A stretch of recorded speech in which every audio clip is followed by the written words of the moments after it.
नेहरू ने मानी होती बात तो 1952 में ही लागू हो जाता यूनिफॉर्म सिविल कोड। अब मोदी शाह करेंगे लागू। वो किस्सा जब प्रधानमंत्री ने राष्ट्रपति को सोमनाथ मंदिर जाने से रोका, फिर छिड़ गया था विवाद। सादगी के 7 किस्से और राष्ट्रपति भवन में भोजपुरी होली समारोह की बात सुन हर हिंदुस्तान होगा गदगद। ये किस्सा है साल 1950 का। देश आजाद हो चुका था।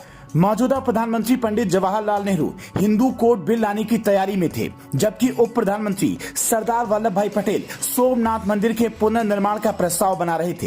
ये बात जैसे ही मौजूदा राष्ट्रपति डॉक्टर राजेंद्र प्रसाद को पता चली, वो खड़ गए। सबसे पहले उन्होंने नेहरू जी को लेटर लिखा और उसके बाद गांधी जी को।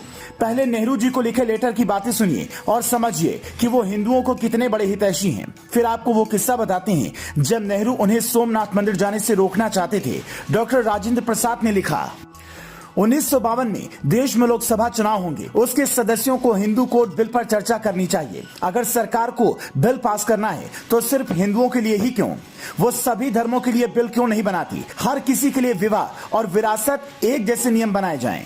क्योंकि राजेंद्र प्रसाद का मानना था कि आजादी के बाद हम सब एक देश के वासी हैं, सब भारतीय हैं, इसलिए सबके लिए एक नियम हो, ना कि फिर हिंदू मुस्लिम ईसाई के नाम पर अलग अलग नियम बने और भविष्य में हम लड़ते रहें। वो पूरे भारत को एक सूत्र में बांधना चाहते थे। बहुसंख्यक और अल्पसंख्यक के भेद को मिटाकर सबको भारतीय बनाना चाहते थे, लेकिन नेहरू अड़े रहे, क्योंकि नेहरू की नीति ये कहती थी कि अल्पसंख्यकों को अतिरिक्त सुरक्षा की जरूरत है। इसी चक्कर में जब हिंदू कोड बिल आया तो राजेंद्र प्रसाद खासा नाराज हुए, लेकिन आखिर में ये कानून पारित हो गया। लोग कहते हैं अगर उस वक्त नेहरू ने राजेंद्र प्रसाद की बात मानी होती तो उसी साल यूनिफॉर्म सिविल कोड लागू हो जाता। अब उत्तराखंड, गुजरात और मध्य प्रदेश सरकार भी इसे लागू करने के लिए समिति बनाने वाली है। राजनीतिक दिग्गज कहते हैं कि नेहरू ने सिर्फ ये गलती नहीं की, बल्कि राजेंद्र प्रसाद से उनका एक और बात पर मतभेद था। राजेंद्र प्रसाद चाहते थे कि वो सोमनाथ मंदिर की नींव रखने जाएं, लेकिन नेहरू का मानना था कि राष्ट्रपति को इन सब से तटस्थ रहना चाहिए, किसी एक धर्म के प्रति झुकाव नहीं होना चाहिए। जिसे लेकर राजेंद्र प्रसाद ने कहा था, सेकुलरिज्म का यह मतलब नहीं कि कोई अपने संस्कारों से दूर हो जाए या फिर धर्म विरोधी हो जाए। धर्मनिरपेक्षता का मतलब तो सभी धर्मों का आदर करना है।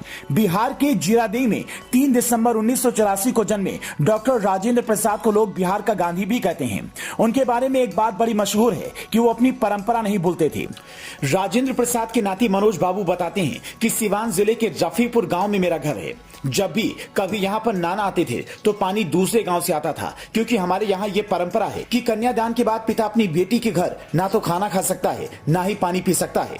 राष्ट्रपति होने के बावजूद राजेंद्र प्रसाद ने अपनी नाती को 1 रुपया दिया और उनकी पत्नी ने कहा, आप राष्ट्रपति होने के बावजूद इतना कम क्यों दे रहे हैं। उसके बाद राजेंद्र प्रसाद ने जो कहा वो दिल जीतने वाला था। उन्होंने कहा कि मैं अपनी सैलरी का 75% हिस्सा दान कर देता हूँ, बाकी जो बचता है उसमें बहुत सारी जिम्मेदारियां भी हैं। इस हिसाब से ये रकम ठीक है। बड़े होने पर परंपरा नहीं भूलना चाहिए। कहते हैं कि राजेंद्र प्रसाद का अपनी मिट्टी से ऐसा लगाव था कि एक बार उनसे राष्ट्रपति भवन में मिलने कोई रिश्तेदार आया तो उन्होंने कहा कि भोजपुरी भूल गए का, क्योंकि वो लगातार हिंदी में बात कर रहे थे, जबकि राजेंद्र प्रसाद भोजपुरी बोल रहे थे।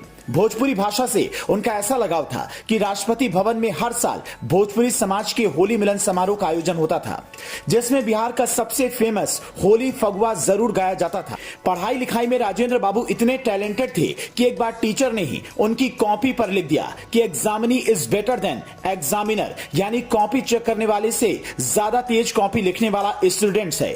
गांधी जी से प्रभावित होकर आंदोलन में कूदे राजेंद्र प्रसाद की राय भले ही अलग थी, लेकिन नेहरू के साथ मिलकर उन्होंने कई मसलों पर शानदार फैसले भी लिए और देश को आगे बढ़ाया। Bureau report, news flash.